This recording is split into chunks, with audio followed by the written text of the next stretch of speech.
Gold buyers, మీ కష్టాల్లో నమ్మకమైన మీ ఆత్మీయ నేస్తం.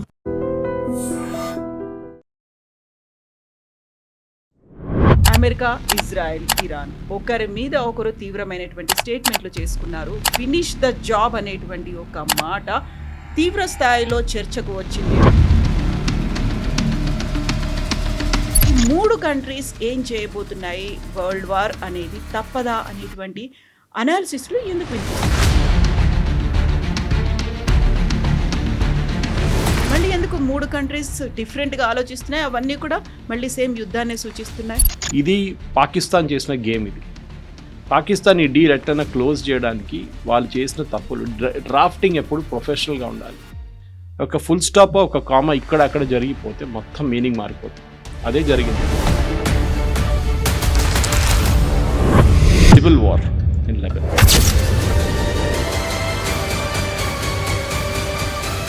ఇజ్రాయెల్ చాలా క్లియర్గా తెలిసిపోయింది. ఆపరేషన్ సింధూర్ జరిగిన తర్వాత దట్ ఎర్దోగాన్ ఒక మిసైల్ సప్లయర్గా మారిపోయాడని. వీళ్ళకి డౌట్ ఏంటంటే ఇరాన్ దగ్గర ఉన్న చాలా మటుకు మిసైల్స్ సప్లై చేసింది టర్కీ అని. టర్కీని ఇప్పుడు టార్గెట్ చేస్తున్నారు. లెబనాన్ అయిపోయింది, నెక్స్ట్ ఇప్పుడు టర్కీ మీద పడతారు. And that will be very dangerous Erdogan. నమస్తే, నేను కథ. Welcome to I dream news and నిజాలు. అమెరికా, ఇజ్రాయెల్, ఇరాన్ ఒకరి మీద ఒకరు తీవ్రమైనటువంటి స్టేట్మెంట్లు చేసుకున్నారు. ఫినిష్ ద జాబ్ అనేటువంటి ఒక మాట తీవ్ర స్థాయిలో చర్చకు వచ్చింది. ట్రంప్ ఆ దిశగా ముందుకు వెళ్ళబోతున్నారు అనేటువంటిది వాల్ స్ట్రీట్ జర్నల్ ప్రముఖంగా ప్రచురించింది. At the same time Israel కూడా ఇప్పుడు ఉన్నటువంటి ఖమేని, మొస్తబా అలీ ఖమేనీని అంతం చేస్తాము అనేటువంటి మాటని ఇజ్రాయెల్ అంటుంటే, ఇరాన్ మాత్రం అదే తీవ్ర స్థాయిలో ఇజ్రాయెల్కి, అమెరికా కూడా వార్నింగ్స్ ఇస్తోంది. మీ పెంపుడు శక్తిని జాగ్రత్తగా అదుపులో ఉంచుకోండి అని అమెరికాకు చెప్తూనే, at the same time Israel కూడా మీరు హద్దులు మీరుతున్నారు అనేటువంటి మాటని, జాగ్రత్తగా ఉండండి అనేటువంటిది ఇరాన్ చెప్తుంది.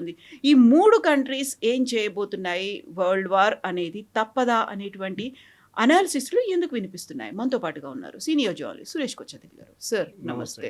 సో మళ్ళీ బ్యాక్ టు స్క్వేర్ వన్ అన్నట్టుగా మళ్ళీ ఖతార్, దోహాలో ఏదో జరగబోతోంది, శాంతి చర్చలు ఉంటాయి అనుకుంటున్నప్పుడు మళ్ళీ ఎందుకు మూడు కంట్రీస్ డిఫరెంట్గా ఆలోచిస్తున్నాయి? అవన్నీ కూడా మళ్ళీ సేమ్ యుద్ధాన్ని సూచిస్తున్నాయి. బికాజ్ ఈ మెమరాండమ్ ఆఫ్ అండర్స్టాండింగ్ కాదు ఇది. మిస్అండర్స్టాండింగ్లో వర్డింగ్స్ చాలా అంబిగ్యువస్గా వచ్చేసింది.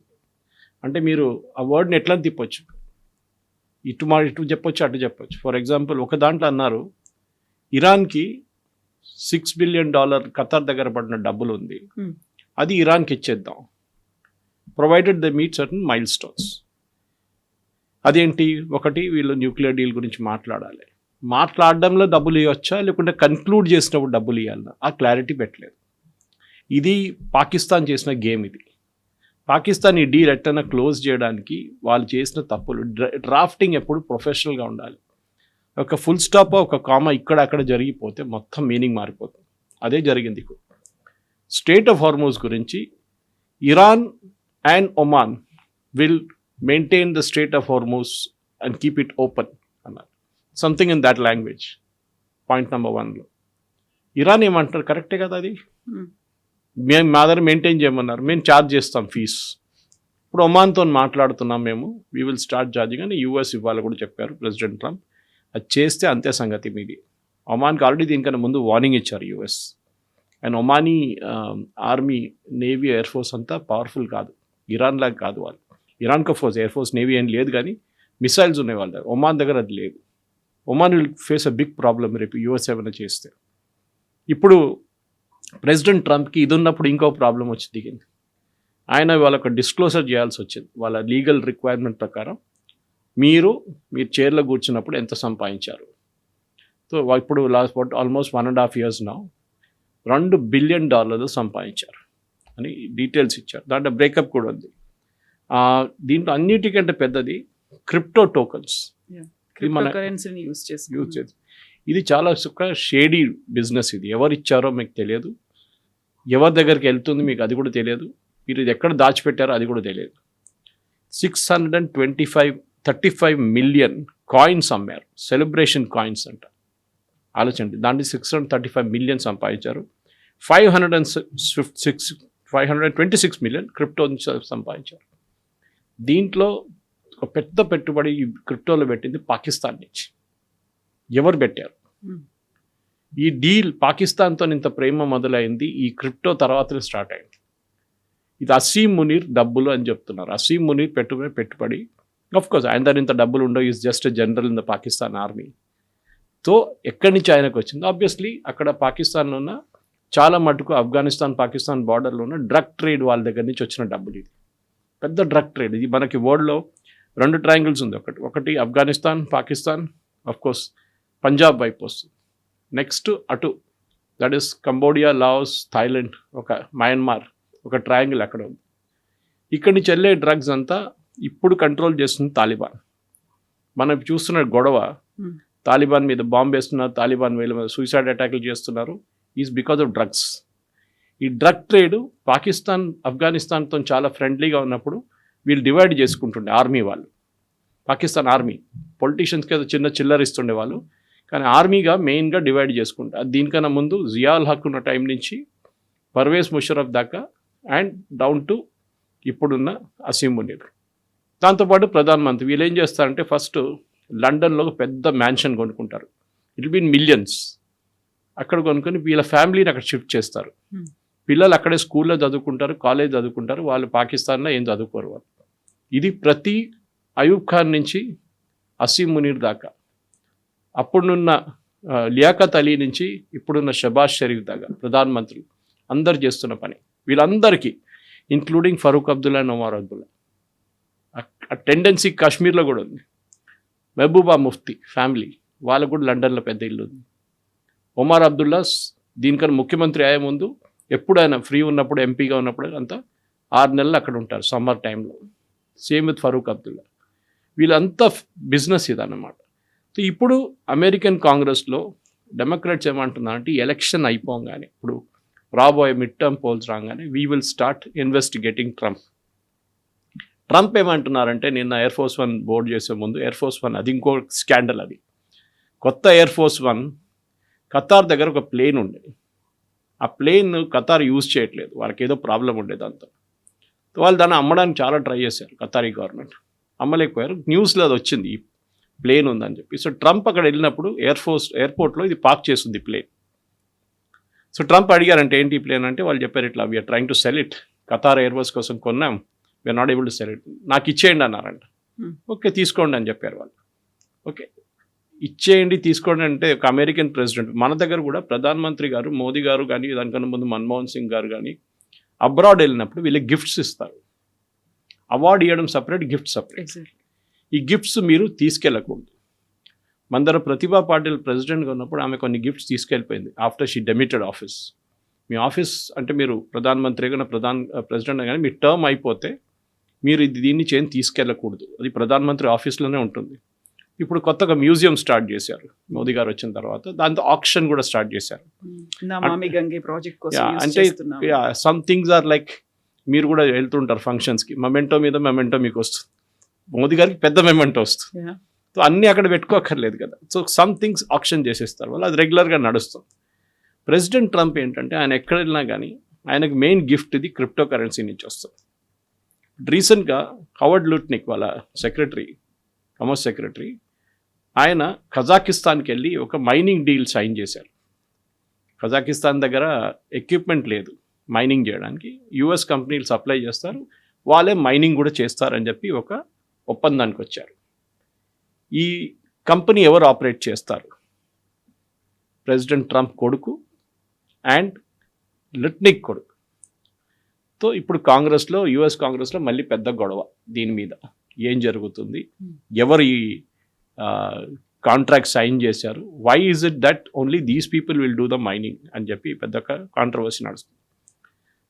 అక్కడ ఇది అన్నీ నడుస్తున్నప్పుడు మన వార్ యాజ్ యూజువల్ బ్యాక్ బర్నర్లో వెళ్ళిపోయింది. నిన్న US team Steve Witkoff and Jared Kushner ఖతారీస్తో మాట్లాడారు. ఇరాన్ అన్నారు వీళ్ళతో కలిసే ప్రసక్తే లేదు, ముందు వీళ్ళ కండిషన్స్ ఫుల్ఫిల్ చేయనియండి ఎంఓయూలో, దాని తర్వాత మేము మాట్లాడతాం వాళ్ళకి, ఇప్పుడైతే we'll not speak to them. నాకు అర్థం కావట్లేదు వీళ్ళు ఇంత దూరం దానికి ఎందుకు వెళ్ళారో, ఫోన్ మీద అయిపోతుండేదంతా. ఇప్పుడు అంటున్నారు లోవర్ లెవెల్లో టెక్నికల్ టాక్స్ నడుస్తాయి. ప్రాబ్లం ఎక్కడ వచ్చిందంటే కవిత గారు మీకు గుర్తుండే మనం ఎప్పుడు జేసీపీఓ గురించి మాట్లాడుతుంటాం. ఈ జేసీపీఓ డీల్ ప్రెసిడెంట్ ఒబామా టైంలో నెగోషియేట్ చేశారు, సంతకం పెట్టారు 2015లో. ఇప్పుడు ప్రెసిడెంట్ ట్రంప్ మీరు డీల్ చూస్తే ఆయన దగ్గర ఉన్న ఆప్షన్స్ మీరు కూల్గా కూర్చొని అనలైజ్ చేస్తే ఇప్పుడున్న దాంట్లో జేసీపీఓ దగ్గర కూడా రారు వీళ్ళు. Iran will not have any nuclear weapons. ఇది ఫస్ట్ సెంటెన్స్ జేసీపీఓ డీల్లో ఉంది. Okay, Iran will not by అంటే కొనరు బయట నుంచి. మీరు తయారు చేసుకోవచ్చు, ఇంకోటి కొనొచ్చు బయట. నార్త్ కొరియా ఉన్నాడు కదా పక్కన, that we will not by. ఇది కండిషన్స్ ఉంది. కానీ ఇదే కండిషన్స్ జేసీపీఓలో ఉండే. అప్పుడు మీకు గుర్తుంటుంది మనం మాట్లాడుకున్నాం దీని గురించి. ప్రెసిడెంట్ ఒబామా ఏం చేశారంటే ఒక $1.6 బిలియన్ ఆయన రిలీజ్ చేశారు ఇరాన్. ఆ డబ్బులు ఎక్కడి నుంచి వచ్చింది మీకు బహుశా చెప్పుంటాను. షా ఆఫ్ ఇరాన్ స్టోరీ చెప్పాను నేను. Yes, the same story. Shah of Iran ఇచ్చిన డబ్బులు అది. ఇప్పుడు ప్రెసిడెంట్ ట్రంప్ ఏం చెప్తున్నారంటే ఖతర్ దగ్గర ఒక $6 బిలియన్ పడి ఉన్నాయి శాంక్షన్ అమౌంట్. ఇరాన్ ఏమంటున్నారు ముందు మాది రిలీజ్ చేయండి, తర్వాత మేము మాట్లాడదాం. యుఎస్ ఏమంటున్నారు, జేడీ వ్యాన్స్ అంటున్నారు ఇవాళ నిన్న ఒక వీడియో ఇంటర్వ్యూలో ఫాక్స్ న్యూస్తోని, yes we will give that money, కానీ అది ఇరాన్కి ఇవ్వం, మేము కొంత ఎన్జిఓస్కి ఇస్తాం. ఇరాన్లో ఉన్న బయట ఉన్న కొన్ని ఎన్జిఓస్కి ఇస్తే వాళ్ళు ఇరానియన్స్ కోసం ఫుడ్ కొనుక్కుంటారు, అది ఇరానియన్ గవర్నమెంట్కి హ్యాండ్ ఓవర్ చేస్తారు. ప్రాబ్లం ఏంటి, ఇరానియన్ గవర్నమెంట్ దాన్ని అమ్ముకుంటారు, మళ్ళీ అదే డబ్బులు వాళ్ళకి వచ్చేస్తుంది, ఎక్కువ డబ్బులు అమ్ముకుంటారు. మీరు $1 తెచ్చుకుంటే వాళ్ళు $3 అమ్ముతారు ఇరానియన్ ప్రజలకి, ఎక్స్ట్రా అమౌంట్ వస్తుంది. So $6 billion will become $18 billion. ఇది వీళ్ళు అర్థం చేసుకుంటలేరు. ఇప్పుడు అది తెలిసినప్పుడు ప్రెసిడెంట్ ట్రంప్ మళ్ళీ ప్యానిక్ అయ్యాడు నిన్న. ఎందుకంటే అన్నిటికీ everybody is comparing with JCPOA. అదే టైంలో స్ట్రైట్ ఆఫ్ హార్మోస్లో చాలా క్లియర్గా ప్రెసిడెంట్ ట్రంప్ అంటున్నారు there will be a free flow of ships. Iran అంటున్నారు కాదు, మేము చెప్పింది మా వైపు నుంచి వెళ్ళాలి. ఇప్పుడు ఆ గొడవ నడుస్తుంది, క్లారిటీ లేదు దాంట్లో. ఎందుకంటే సేమ్ ప్రాబ్లం, ఈ డ్రాఫ్టింగ్ ఇష్యూ. ఈ ఎంఓ ఎవరు డ్రాఫ్ట్ చేశారో వాళ్ళు 1.5 పేజెస్ ఉన్నాయి, ఎక్కువ కాదు. ఈ 14 పాయింట్లు మీరు 10-20 సార్లు చదివిన తర్వాతనే అక్కడ ఫుల్ స్టాప్ ఇక్కడ తీసేసి పెట్టాలని చేయలేదు వీళ్ళు. ఇప్పుడు ఖతార్ మాట్లాడుతున్నారు, పాకిస్తాన్ ఉన్నారు కానీ ఖతార్ మెయిన్ రోల్ ప్లే చేస్తున్నారు. నిన్న ఎవరు అడిగారు, I think it was on CNN only, ఎందుకు ఖతార్ని తీసుకొచ్చారు ఇప్పుడు. సో ప్రెసిడెంట్ ట్రంప్ని అడిగినప్పుడు Qatar is very powerful nation, వాళ్ళు ఇన్ఫ్లుయెన్స్ చేయగలరు ఇరాన్ అని చెప్పేసి. బేసిక్లీ జరిగిందంటే అంటే ఈ యుద్ధంలో ఒక 2-3 డీప్ ఫ్రాక్చర్స్ జరిగింది అక్కడ గల్ఫ్ GCC కంట్రీస్లో. సౌదీ అరేబియా యుఎస్తో మాట్లాడలేదు ఇప్పుడు. We have nothing to do with US. In fact మీకు గుర్తుంటుంది ఎర్లీ బాంబింగ్ క్యాంపెయిన్ నడిచినప్పుడు సౌదీ అరేబియాలో ఉన్న బేస్ నుంచి సౌదీ కింగ్ ఏమన్నారు, you cannot take the planes from here, మీరు ఇక్కడ నుంచి ఫ్లై చేయకూడదు. అది పెద్ద ఇష్యూ అయిపోయింది, మీకు గుర్తుంటుంది. ప్రెసిడెంట్ ట్రంప్ అన్నారు నేను ఆపేశాను బాంబింగ్, ఎందుకంటే సౌదీ అరేబియా ఆపేశారు, UAE ఆపారు. సౌదీ అరేబియా ఏమంటున్నారంటే మీరు మీ బేస్ మీద దాడి చేసినప్పుడు మా దేశంలో మిగతా చోట్ల కూడా మా రిఫైనరీ మీద వచ్చి ఈ బాంబులు పడుతున్నాయి, we don't want to have anything to do with you, ఇరాన్తో మేము డైరెక్ట్ డీల్ చేసుకుంటాం. దానికోసం పాకిస్తానీ వాళ్ళు తెచ్చుకున్నారు. అప్పుడు US సజెస్ట్ చేశారు మీరు పాకిస్తాన్ తెచ్చుకోండి, so they have defence agreement. అదే టైంలో మీరు ఖతర్ని చూస్తే ఖతర్ ఏమంటున్నారు, మేము మీతోని మాట్లాడుతున్నాం కదా, మమ్మల్ని అటాక్ చేయకూడదు కండిషన్. సో 6 నెలలు వస్తే రేపు 6 నెలలు ఇంకా పొడిగిస్తే మళ్ళీ 6 నెలలు 2 సంవత్సరాల దాకా ఏ అటాక్ మా మీద ఉంటుంది. పాపం కువైత్ అండ్ బహ్రెయిన్ చాలా చిన్న దేశాలు, వాళ్ళ మీద విపరీతంగా దాడి చేస్తున్నారు ఇరాన్. ఎప్పుడైనా అమెరికా కొడితే వాళ్ళ మీద దాడి ఇమ్మీడియట్. ఇప్పుడు the divisions are very clear. UAE ఏమో ఇజ్రాయెల్తో వెళ్ళిపోయారు, ఇక్కడ సౌదీ అరేబియా ఏమో మేము ఇండిపెండెంట్గా ఉండిపోతాం, మాకు ఎవరితో సంబంధం లేదు, పాకిస్తాన్తోనూ ఒక ఒప్పందం ఉన్నారు. అటువైపు కువైత్ అండ్ బహ్రెయిన్ ఏం చేయలేకపోతున్నారు. ఈవెన్ దో బహ్రెయిన్లో అన్నిటికంటే క్రూషియల్ అయిన US 5th ఫ్లీట్ ఉంది అక్కడ, నేవీ వాళ్ళది, అది అక్కడ ఉంది, వాళ్ళ హెడ్ క్వార్టర్స్ అది. అక్కడే దాడి చేస్తున్నారు వీళ్ళు చాలా మటుకు. ఒమాన్ ఏమో అక్కడ లేని ఇక్కడ లేని పరిస్థితికి వచ్చేస్తారు. ఇరాన్తో వెళ్ళకపోతే ఇరాన్ విల్ డిక్టేట్ టర్మ్స్. ఈ యుద్ధంలో ఒక మెయిన్ లెసన్, మెయిన్ అడ్వాంటేజ్ ఇరాన్కి ఏంటంటే మిగతా గల్ఫ్ కంట్రీస్ కన్నా మేము చాలా పవర్ఫుల్ అని వాళ్ళు తెప్పించుకున్నారు చాలా క్లియర్గా. They defended themselves well. Drones వాడుకున్నారు, మిసైల్స్ వాడుకున్నారు, ఇజ్రాయెల్ని కూడా వాడుకున్నారు వాళ్ళు. ఇజ్రాయెల్ బాంబింగ్ చేసినప్పుడు కూడా దే సఫర్డ్ ఎ లాట్, కానీ అప్పుడు కూడా వాళ్ళు దాని నుంచి బయటకు వచ్చారు. ఇజ్రాయెల్ మీద దాడి చేశారు, ఇజ్రాయెల్ డిస్ట్రక్షన్ చేశారు. గల్ఫ్ దేశాలకు ఏం చూపిస్తున్నారంటే చూడండి, మీరు అబ్రాహాం అకార్డ్ సైన్ చేసి ఉంటారు, కానీ మమ్మల్ని చూడండి, మేము వీఆర్ స్ట్రాంగ్ టుడే. సో ఒక కొత్త పవర్ సెంటర్ తయారవుతుంది గల్ఫ్లో, అండ్ దట్ ఈస్ ఇరాన్. దాన్ని అక్కడ ఉన్న 2 గ్రూప్స్ నడుమిట్లో ఇప్పుడు పెద్దగా గడవ నడుస్తుంది. One is the political group and one is the IRGC group. ఇది అక్కడ ఉన్న పెద్ద స్టోరీ. దీన్ని కొంచెం ఎక్స్పాండ్ కూడా చేయొచ్చు. సో ఇప్పుడు అదే ఇరాన్ చాలా క్లియర్గా ఇజ్రాయెల్కి చెప్తోంది, మీ యజమాని మాట మీరు వినండి అని. అమెరికాకి చెప్తోంది, మీ పెంపుడు శక్తుల్ని అదుపులో పెట్టుకోండి అనేది. చాలా స్ట్రాంగ్ వాయిస్ అంత రావడానికి. మొన్నటిదాకా ఈ డీల్ అవుతే బాగుండేది, సీజ్ ఫైర్ కంటిన్యూ అవ్వాలి అని చెప్పినటువంటి ఇరాన్ అంత స్ట్రాంగ్గా ఎందుకు మళ్ళీ బయటకు వస్తుంది అలా? ఎందుకంటే ఇప్పుడు ఇజ్రాయెల్ యుఎస్ని పట్టించుకోవట్లేదు, చాలా క్లియర్. యుఎస్ అన్నారు సౌత్ లెబనాన్ మీరు వెకేట్ చేయాలన్నారు. Israel side no way. In fact నిన్న Netanyahu was there in South Lebanon. వాళ్ళ ఆర్మ్ ఫోర్సెస్ని కలిసి వాళ్ళ యొక్క క్రిటిసిజం ఏముండే అంటే ప్రెసిడెంట్ ఒబామా మీద అక్కడ publicly first time arm forces వాళ్ళు మాట్లాడడం మొదలుపెట్టారు, ఎస్పెషలీ సోల్జర్స్. వాళ్ళు అన్నారు, మాకు కనిపిస్తుంది హెజ్బుల్లా వాడు ఒక హ్యాండ్ హెల్డ్ మిసైల్ తీసుకొని తిరుగుతున్నాడు అక్కడ, అది మా మీద కూడా కొట్టచ్చు, కానీ మా దగ్గర ఏం చెప్పారు, సీజ్ ఫైర్ ఉంది, మీరు ఫైర్ చేయకూడదు అన్నారు. Don't attack unless you are attacked. అంటే వాడు అటాక్ చేసి మమ్మల్ని చంపేసిన తర్వాతనే మేము రియాక్ట్ కావాలని చెప్పి ఒక పెద్ద క్యాంపెయిన్ నడుస్తుంది. ఇజ్రాయేలీ ప్రజలు అండ్ ఇజ్రాయేలీ ఆపోజిషన్ పార్టీస్ కూడా ప్రైమ్ మినిస్టర్ నెటన్యాహు గారు ఏమని అడిగారంటే, మీరెందుకు వీళ్ళ చేతులు కట్టేస్తున్నారు వెనుక, and then you're asking them to fight. So నిన్న చాలా క్లియర్గా చెప్పారు, you don't need to wait for any permission నా దగ్గర నుంచో డిఫెన్స్ మినిస్టర్ దగ్గర. మీకు యాజ్ ఆన్ గ్రౌండ్ మీరు కమాండర్, మీకు అనిపించింది there is a threat, take action. Israel చాలా క్లియర్గా, చాలా స్మార్ట్గా ఒక ఒప్పందం చేశారు. మనం మాట్లాడాం దాని గురించి విత్ లెబనన్. హెజ్బుల్లాతో కాదు, లెబనన్తో ఒక ఒప్పందం చేశారు. What does that agreement say? Lebanon, South లెబనన్లో ఉన్న కొన్ని చోట్లలో లెబనీస్ ఆర్మీ టేక్ ఓవర్ చేసుకుంటారు ఇజ్రాయెల్ దగ్గర నుంచి. వాళ్ళ టెరిటరీ కాదు అది. టేక్ ఓవర్ చేసుకున్న తర్వాత వాళ్ళు అక్కడున్న హెజ్బుల్లా కానీ బేరూట్లో ఉన్న హెజ్బుల్లాని డిసామ్ చేస్తారు. అది ఇంపాసిబుల్. మనం గాజాలో చూసాం. గాజాలో కూడా ప్రెసిడెంట్ ట్రంప్ చాలా పెద్ద స్టైల్లో నేను అక్కడ మెడిటరేనియన్ రిసార్ట్ కట్టబోతున్నాను, ఏంది అది బోర్డ్ ఆఫ్ పీస్ అని చెప్పి ఒకటి తయారు చేసి అది ఎక్కడ పోయిందో తెలియదు ఎవరికి. ఇప్పుడు ఏం కాలేదు గాజాలో అగైన్ పాలెస్టీనియన్ అథారిటీ అక్కడ ఉన్న హమాస్ టెర్రరిస్ట్ని డిసామ్ చేయాలంటే, అంటే వాళ్ళ ఆయుధాలు తీసుకోవాలంటే వాళ్ళని సరెండర్ చేయాలంటే జరగదు. అక్కడ కూడా ఇక్కడ కూడా జరగదు. ఇన్ఫ్యాక్ట్ హెజ్బుల్లా ఓపెన్ థ్రెట్ ఇచ్చారు లెబనీస్ ఆర్మీకే. లెబనీస్ ఆర్మీ అంటే చాలా వీక్, మీరు మా దగ్గర అట్లాంటి ఏమైనా ట్రై చేస్తే మీ సంగతి అంతే అని చెప్పి చాలా క్లియర్గా చెప్పారు. Don't ever try that with us, మేము నడిపిస్తున్నాం ఈ దేశం అని చెప్పి. ఇప్పుడు లెబనీస్ ప్రెసిడెంట్ ఆయన చాలా పెద్ద స్పీచ్ ఇచ్చింది దీనికన్నా ముందు, ఇలా వాషింగ్టన్కి వెళ్ళినప్పుడు, మేము అది చేస్తాం, మేము ఇది చేస్తాం. Now he has to walk the talk. ఆయన చేయలేరు. చాలా ఇజ్రాయెల్ చాలా స్మార్ట్గా యూఎస్కి ఏం చూపించారంటే, చూడండి మీరే చెప్పారు కదా సిరియా చూసుకుంటారు హెజ్బుల్లాని. సిరియన్ ప్రెసిడెంట్ దగ్గర చెప్పారు, ఇది ఫార్మర్ ఐసిస్ టెర్రరిస్ట్ ఆడు. ఆయన చెప్పాడు, నేను దీనికి వెళ్ళను, మేము దోస్తులు ఇద్దరం, మేము వీఆర్ బ్రదర్స్.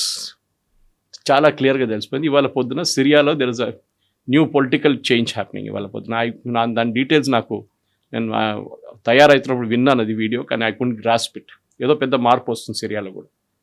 అదే టైంలో లెబనీస్ గవర్నమెంట్ కూడా చాలా వీక్ అయిపోతారు ఇప్పుడు.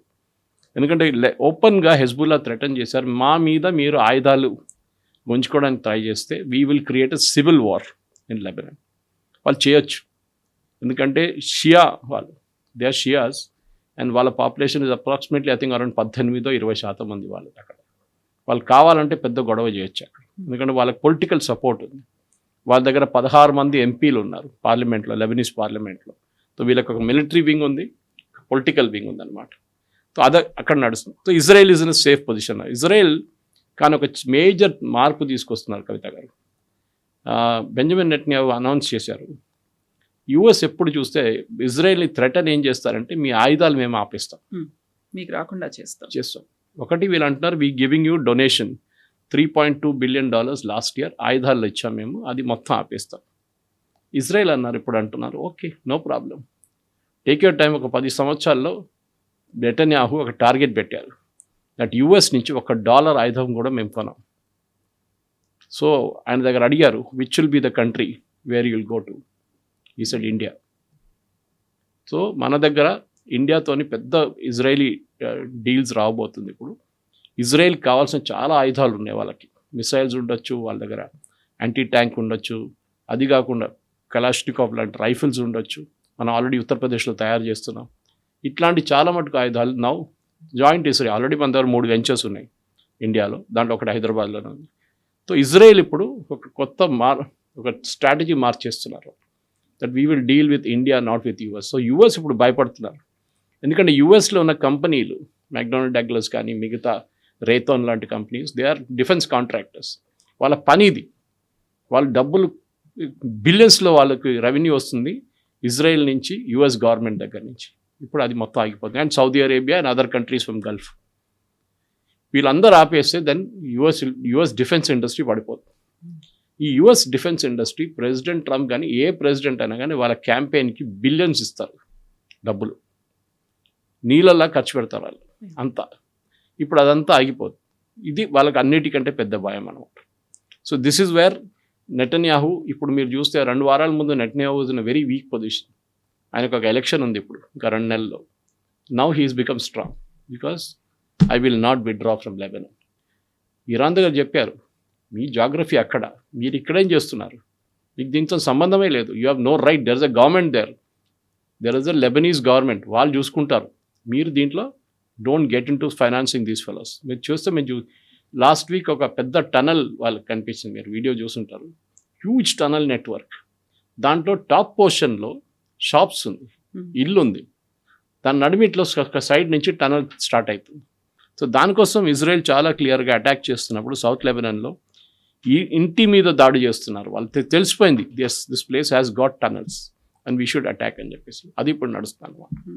సో ఫినిష్ ద జాబ్ అనేటువంటి మాట అక్కడ డొనాల్డ్ ట్రంప్ యూజ్ చేశాడు అని, బట్ హోప్స్ అన్నీ కూడా ఖతార్ దోహాలో అయ్యేటువంటి చర్చల మీద ఉన్నాయి అనేది. ఫినిష్ ద జాబ్ అన్న తర్వాత మళ్ళీ యూటర్న్ ఎందుకు తీసుకున్నారు, ఎందుకు మళ్ళీ ఖతార్ వైపు చూస్తున్నారు? ఆ శాంతి చర్చలు అవుతాయి, మళ్ళీ డీల్, సీజ్ ఫైర్, వీటన్నిటి కోసం ఎందుకు చూస్తున్నారు? ఒక స్ట్రాంగ్ స్టేట్మెంట్ అనేది ట్రంప్ దగ్గర నుంచి వస్తుంది అన్నట్టుగా వాల్ స్ట్రీట్ జర్నల్ అయితే పబ్లిష్ చేసింది. ఇన్ఫాక్ట్ వాల్ స్ట్రీట్ జర్నల్ ఇంకో స్టోరీకి ఇచ్చారు దీనికి ఎందుకు ఇదంతా అవుతుంది అనేది. ఒకటి, ప్రెసిడెంట్ ట్రంప్కి డొమెస్టిక్లీ చాలా పెద్ద ప్రెషర్ ఉంది ఆయన మీద. మనం దీని ముందు లుట్నిక్ వాళ్ళ కొడుకు అని ప్రెసిడెంట్ ట్రంప్ కొడుకున్నాడు, ఒక కజాకిస్తాన్ మైన్ డీల్ గురించి మాట్లాడాం. అది కాదు కవిత గారు, ఇంకా చాలా కరప్షన్ ఉంది. యుఎస్ ప్రెసిడెంట్కి మన ప్రెసిడెంట్ లాగానే పార్డన్ చేయడానికి ఒక అథారిటీ ఉంది. మన దగ్గర కూడా చూసుంటారు మీరు, దసరా టైంలో కొంతమంది విడుదల చేస్తారు. ఓకే, అక్కడ ఫైనాన్షియల్ క్రైమ్స్ ఎక్కువ, అక్కడ మర్డర్ అండ్ రేప్ కాదు, పక్కన పెట్టేస్తాం. ఫైనాన్షియల్ క్రైమ్స్ చాలామంది ఇన్వాల్వ్ ఉంటారు, వాళ్ళని శిక్షించి జైలు పంపించారు. ఇప్పుడు ప్రెసిడెంట్ ట్రంప్ కొత్త రేట్ ఎంత అంటే $2 million ఇస్తే ఆయన పార్డన్ చేసేస్తాం. నాకు $2 million ఇవ్వాలి మీరు, అది డైరెక్ట్ ఆయన తీసుకోవడం, నా క్యాంపెయిన్ డబ్బులకి $2 million పెట్టండి, ఓపెన్గా నడుస్తుంది. ఆల్రెడీ ఒక 20-30 మందిని దీనికన్నా ముందు ఆయన రాగానే పార్డన్ చేశారు. And most of them where they involve in that capital మీద అటాక్ జరిగింది చూడండి లాస్ట్ టైం ఎలక్షన్ రిజల్ట్ వచ్చిన తర్వాత, వాళ్ళు పోలీసుల మీద అటాక్ చేసిన వాళ్ళు. ఇప్పుడు $2 million ఇవ్వాలన్న కొత్త రేట్ అనమాట. ఇది కాకుండా ఈయన స్టాక్ మార్కెట్లో డీల్ చేసేటప్పుడు యూజువల్లీ యుఎస్ ప్రెసిడెంట్ వచ్చినా కానీ వాళ్ళకు ఒక కంపెనీ ఉంటుంది, వాళ్ళది ఏదో ఒక ఇన్వెస్ట్మెంట్ కంపెనీ ఉంటుంది. అందరికి స్టాక్ మార్కెట్లో ఇన్వెస్ట్మెంట్ ఉంటుంది. వీళ్ళు ఏం చేస్తారంటే దానికి ఒక ట్రస్ట్కి ఇచ్చేస్తారు అండ్ ఒక ఫైర్ వాల్ పెడతారు. మేము మీకు ఏం ఇన్స్ట్రక్షన్స్ ఇవ్వము, మీరు మెయింటైన్ చేసుకోండి, డబ్బులు మంచిగా సంపాదించుకోండి, నా డబ్బులు అది వేస్ట్ చేయకండి. ఇప్పుడు ఈ $2 billion మనం మాట్లాడినప్పుడు, that is what he made totally was around $5 to $26 million. అన్నీ కలుపుకుంటే ఇట్ ఇస్ అబౌట్ $2 billion సంపాదించారు ప్రెసిడెంట్ ట్రంప్ లాస్ట్ 1.5 yearsలో. దీంట్లో 327 పర్చేసెస్ స్టాక్ మార్కెట్లో మీరు ఇన్స్ట్రక్షన్స్ ఇవ్వాల్సి వస్తుంది, మీరు కొనండి, మీరు అమ్మండి అని చెప్పేసి. ఈ లిబరేషన్ డే టారిఫ్ తీసుకొచ్చి దాన్ని తగ్గించినప్పుడు ప్రెసిడెంట్ ట్రంప్ షేర్ కంపెనీ వాళ్ళు 327 పర్చేసెస్ చేశారు ఆ రోజు. ప్రెసిడెంట్ ట్రంప్ ఏమంటున్నారు, నాకేం తెలియదు, ట్రస్ట్ వాళ్ళు నడిపిస్తున్నారు, వాళ్ళు చూసుకుంటారు, I'm not getting involve day to day. వాళ్ళ కొడుకు ఉన్నాడు కంపెనీలో. ఇప్పుడు చెప్పండి, ఇదే కొడుకు ఇదే సన్నిన్లా వీళ్ళందరూ ప్రెసిడెంట్ ట్రంప్తోనే తిరుగుతారు, వాళ్ళ వైట్ హౌస్లోనే ఉంటారు ఎప్పుడు. వాళ్ళకి తెలియకపోవడం ఏమిటి? ఈజీగా తెలిసి ఉంటుంది. ఈవెన్ రేపు అనౌన్స్మెంట్ రాబోతుంది, పెద్దగా అనౌన్స్మెంట్ వస్తుంది టారిఫ్స్ గురించి అని, ఇమ్మీడియట్ కొనేస్తారు. మీకు గుర్తుంటుంది ఆయిల్ ట్రేడ్స్ కూడా. ఈ ఇరాన్ వార్లో ప్రెసిడెంట్ ట్రంప్ ఎప్పుడు ఒక అనౌన్స్మెంట్ సాటర్డే రోజు చేస్తారు, దట్ నేను టారిఫ్ పెట్టబోతున్నానని. ఎందుకంటే స్టాక్ మార్కెట్ క్లోజ్ ఉంటుంది, ఫ్రైడే రాత్రి చెప్తారు. ప్యాటర్న్ ఉంది ఆయనకి. అండ్ ఎగ్జాక్ట్లీ మండే మార్నింగ్ నేను అది విత్డ్రా చేస్తున్నాను, ఏం అటాక్ ఏమి ఉండదు, మేము మాట్లాడబోతున్నాం అని చెప్పి ఇమ్మీడియట్ ఆయిల్ ప్రైసెస్ డిప్ అవుతుంది, స్టాక్ మార్కెట్ అప్ అవుతుంది. ఎవరో దీనికన్నా ముందు 3 సార్లు అరౌండ్ 500 ట్రేడ్స్ ఆయిల్లో ఒక 50 నుంచి 60 బిలియన్ డాలర్స్ సంపాదించారు యూఎస్లో. ఇన్సైడర్ ట్రేడింగ్ అనేది. It's insider trading obviously. మన దగ్గర చేస్తే చాలా పెద్ద ప్రాబ్లం ఇక్కడ. ఇన్సైడ్ అంటే మీరు కంపెనీ ఎండీగా ఉండి మీకు తెలుసు కంపెనీలో ఏం నడుస్తుందని, మీ షేర్ అమ్మేటప్పుడు ఏదో ఫైనాన్షియల్ రిజల్ట్స్ బాగా రాలేదని చెప్పి మీరు షేర్లు అమ్మేస్తే ఈజీగా సెబీ పట్టుకుంటారు మిమ్మల్ని. మీరు ఒకరే కాదు, మీ రిలేటివ్స్ ఎవరైనా ఉంటే, కంపెనీలో డైరెక్టర్స్ ఎవరైనా ఉంటే అమ్ముకుంటే there is a cooling of period అంటారు వాళ్ళు. ఓకే, నాయిస్ చేయకూడదు రిజల్ట్ వచ్చేదాకా. ఆ టైంలో ఏదైనా బయింగ్ సెల్లింగ్ జరిగింది అనుకోండి, దే విల్ బి కాట్. ఇక్కడ అర్థం కావట్లేదు, ఎందుకంటే ఇక్కడ ఈయనేం చేస్తున్నాడు, అక్కడ ట్రెజరీ సెక్రటరీ కానీ, ఫెడెక్స్ బాస్ కానీ, ఫెడ్ బాస్ కానీ అందరిని తీసేస్తున్నారు, ఆయన మనుషులు పెట్టుకుంటున్నారు. కానీ మొన్న సుప్రీంకోర్టు 3 జడ్జిమెంట్స్, ఒకటి బర్త్ రైట్ గురించి ఒక జడ్జిమెంట్ వచ్చింది, అది ప్రెసిడెంట్ ట్రంప్కి చాలా పెద్ద దెబ్బ. ఇట్లాంటి ప్రెసిడెంట్ ట్రంప్ ఆయన అపాయింట్ చేసిన జడ్జెస్ ఆయన వ్యతిరేకంగా ఇప్పుడు జడ్జిమెంట్స్ ఇస్తున్నారు. యూఎస్లో జడ్జెస్ని పొలిటీషియన్స్ అపాయింట్ చేస్తారు, మన దేశంలాగా. మన కొలీజియం ఉంది మన దగ్గర. అక్కడ ఆలోచించండి, మోదీ గారిని జడ్జి పెట్టచ్చు అక్కడ యూఎస్లో ఉంటే. అండ్ క్లింటన్ ఉన్నప్పుడు ఆయన జడ్జెస్ పెట్టచ్చు సుప్రీంకోర్టులో, వాళ్ళ ఫెడరల్ కోర్ట్స్లో. అది కాకుండా ఇప్పుడు నెక్స్ట్ ప్రెసిడెంట్ ఎవరు వస్తారో వాళ్ళు రిటైర్ అయిన వాళ్ళ ప్లేస్లో వాళ్ళ మనుషులు పెట్టు, వాళ్ళు కూడా ప్రెసిడెంట్ ట్రంప్ వ్యతిరేకంగా జడ్జ్మెంట్స్ ఇస్తున్నారు. And that is something that he can't stand అనమాట. మనం చూసాం దీనికన్నా ముందు కూడా టారిఫ్ గురించి, that is a major judgement అది. ఇప్పుడు ప్రెసిడెంట్ ట్రంప్ మీరు ఈ $2 బిలియన్ సంపాదించారని చెప్పాను చూడండి క్రిప్టో కరెన్సీ డీల్స్లో. ఆయన కంపెనీలో పెట్టుబడి పెట్టిన వాళ్ళు ఉన్నారు, మీరు బిలీవ్ చేయరు. ప్రెసిడెంట్ ట్రంప్ వాళ్ళ కంపెనీ $2 బిలియన్ సంపాదిస్తే వీళ్ళ కంపెనీలో ఇన్వెస్ట్ చేసిన షేర్ హోల్డర్స్ $2 బిలియన్ కోల్పోయారు. How? They have lost $2 billion and President Trump gain $2 billion. ఇప్పుడు ఆయన ఏమంటారు, నాకేం తెలియదు, అదంతా ఎవరో చూసుకుంటున్నారు. సో ఇదంతా చాలా షేడీగా నడుస్తుంది. మనం ఇన్వెస్టిగేట్ చేయాలని డిమాండ్ చేయాల్సింది ఒకటి, Asim Munir and President Trump నడిమిట్లో ఉన్న రిలేషన్షిప్ ఏంటి. ఎందుకంటే ఈయన ఇంకా 2 years తర్వాత వెళ్ళిపోతాడు. ఆల్రెడీ ఇప్పుడు ఈ మిడ్ టర్మ్ పోల్స్లో డెమోక్రాట్స్కి మెజారిటీ వస్తే వాళ్ళ ఫ్లోర్ లీడర్ వాళ్ళు అంటున్నారు దట్ మేము వచ్చేస్తే డిసెంబర్లో ఎలక్షన్ అయిపోతుంది, జనవరి ఫిబ్రవరి దాకా కాన్స్టిట్యూట్ చేస్తారు సెనెట్ అండ్ కాంగ్రెస్, అప్పుడు మేము ప్రెసిడెంట్ ట్రంప్ని సమన్ చేస్తాం, సబ్పోయినా ఇష్యూ చేస్తాం, వాళ్ళ ఫ్యామిలీని పిలిపిస్తాం, మీరు ఏం చేశారు చెప్పండి అని. అప్పుడు అసీం మునీర్ స్టోరీ బయటకు వస్తుంది. ఎట్లా ఇన్వెస్ట్ చేశారు పాకిస్తాన్, ఎవరు ఇన్వెస్ట్ చేశారు పాకిస్తాన్ నుంచి, క్విట్ ప్రోకో ఉందా దాంట్లో అని చెప్పేసి. సో ఇదొకటి, ట్రంప్ దట్ ఈస్ ఓవర్. ఇంకోటి the main thing is Israel and Erdogan, ఇదొక పెద్ద problem. And Saudi and US split మాట్లాడినప్పుడు ఎర్దోగాన్ దీనికన్నా ముందు it was the first country to recognise Israel, by the way first Islamic country. ఆలోచించండి, అంత close ఉన్నారు వాళ్ళు. ఇప్పుడు ఇజ్రాయెల్ చాలా క్లియర్గా తెలిసిపోయింది ఆపరేషన్ సింధూర్ జరిగిన తర్వాత దట్ ఎర్దోగాన్ ఒక మిసైల్ సప్లయర్గా మారిపోయాడని చెప్పి. వీళ్ళకి డౌట్ ఏంటంటే ఇరాన్ దగ్గర ఉన్న చాలా మటుకు మిసైల్స్ సప్లై చేసింది టర్కీ అని. సో టర్కీని ఇప్పుడు టార్గెట్ చేస్తున్నాను. సో టర్కీ ఏం చేశారు, వాళ్ళ ఫైనాన్షియల్ అండ్ చాలా మటుకు మిలిటరీ అరేంజ్మెంట్ ఉండే ఇజ్రాయెల్తో, అది క్లోజ్ చేసేసారు. నౌ ఇజ్రాయెల్ హెస్ డిక్లేర్డ్ ఇదంతా అయిన తర్వాత మేము చూసుకుంటాం నిన్ను, you are next in line, you are the next Iran అని చెప్పారంట. సో లెబనాన్ అయిపోయింది, నెక్స్ట్ ఇప్పుడు టర్కీ మీద పడతారు. And that will be very dangerous ఎర్దోగాన్కి. బికాజ్ ఎర్దోగాన్ ఎప్పటి నుంచి, ఎర్దోగాన్ అని కాదు, టర్కీది ఏ ప్రెసిడెంట్ అయినా కానీ వాళ్ళ ఫస్ట్ యాటిట్యూడ్ ఏంటంటే మేము caliphate, we are the original caliphate. ఇప్పుడు మేము క్యాలిఫేట్ మళ్ళీ అంటే ఇస్లామిక్ వరల్డ్ని లీడ్ చేయడానికి టర్కీ ముందు ఉంటుంది, సౌదీ అరేబియా కాదు. సౌదీ అరేబియా ఏమంటారు ఇప్పుడు, we are the custodian of the 2 of the holiest shrines of Islam, Mecca and Medina. So మేము ఇస్లాం లీడ్ చేస్తాం, మీరు కాదు. ఇప్పుడు టర్కీ అంటున్నారు కాదు మేము లీడ్ చేస్తాం. అది కాకుండా టర్కీ ఇప్పుడు ఇరాన్లో జరిగిన గొడవలో యాక్చువల్లీ రెజ్యూమ్ చేంజ్ జరిగిపోతుండే. ఈ కర్డ్స్కి ఆయుధాలు ఇవ్వడానికి ఇజ్రాయెల్ ప్లాన్ చేశారు ఆల్రెడీ ఇరాకీ కర్డ్స్కి. నిన్న ఒక ఘర్షణ జరిగి కొంతమంది చనిపోయారు ఇరాకీ కర్డ్స్, ఇరాన్తో కొట్టుకున్నారు వాళ్ళు, ఇరానియన్ రెవల్యూషనరీ గార్డ్స్. వీళ్ళ ప్లాన్ ఏముండంటే ఆల్మోస్ట్ 1,00,000 మంది కర్డ్ రెబెల్స్ ఇరాన్లో దూరిపోతారు, ఆయుధాలు ఇజ్రాయెల్ సప్లై చేస్తారు, గవర్నమెంట్ పడిపోతుంది. కానీ ఆ న్యూస్ ఇరాన్కి లీక్ చేసింది టర్కీ. మొత్తం అది ఆపరేషన్ కాల్ ఆఫ్ చేయాల్సి వచ్చింది. సో ఇజ్రాయెల్కి ఇప్పుడు చాలా కోపం ఉంది దట్ టర్కీ చేసిన పని ఇది. ఇప్పుడు కూడా కర్డ్, ఎందుకంటే టర్కీకి ఒక ప్రాబ్లం ఉంది కర్డ్స్తోని. వాళ్ళకి భయం అంటే ఏదో ఒక రోజు కర్డ్స్ మమ్మల్ని కూడా ఓవర్టేక్ చేసుకుని మా దేశం కూడా పట్టుకుంటారు వాళ్ళని చెప్పేసి. So Turkey Erdogan is now in the cross hairs of Israel అని చెప్తున్నారు ఇప్పుడు. అది కాకుండా ఫ్రోజన్ ఫండ్స్ $6 billion నేను చెప్పాను చూడండి. ఇది కాకుండా దీనికన్నా ముందు కొత్తగా ఇప్పుడు స్టోరీ బయటకే వచ్చిందంటే, దీనికన్నా ముందు కొన్ని సంవత్సరాల ముందు, బహుశా అప్పుడు the previous president was there Biden, South Korea $6 billion ఖతార్కి ఇచ్చారంట. ఖతార్ ఆ డబ్బులు ఇరాన్కి ఇచ్చారు. అదెందుకంటే అమెరికన్ సిటిజన్స్ కొంతమందిని ఇరాన్ కిడ్నాప్ చేసుకున్నారు. కిడ్నాప్ చేసిన ర్యాన్సమ్ అమౌంట్ అంట. అంటే ఎవరు సౌత్ కొరియా ఇన్వాల్వ్డే కాదు దీంట్లో.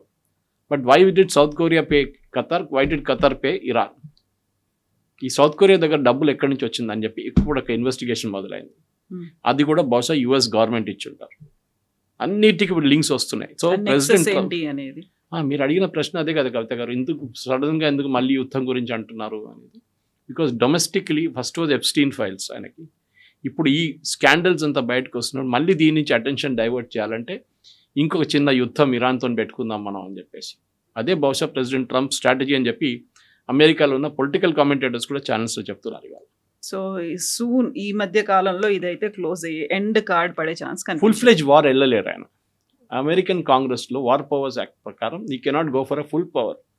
ఆయన ఏం చేస్తారు, రేపు మళ్ళీ ఏదో షిప్ని తీసుకొస్తారు, ఆ షిప్ మీద దాడి చేస్తారు Iran. And specially that will be an American military ship. American military షిప్ని తీసుకొని స్ట్రేట్ ఆఫ్ హార్మోస్ లోపల నుంచి చిన్న జర్నీ చేసుకున్నప్పుడు ఇరాన్ అటాక్ చేస్తారు.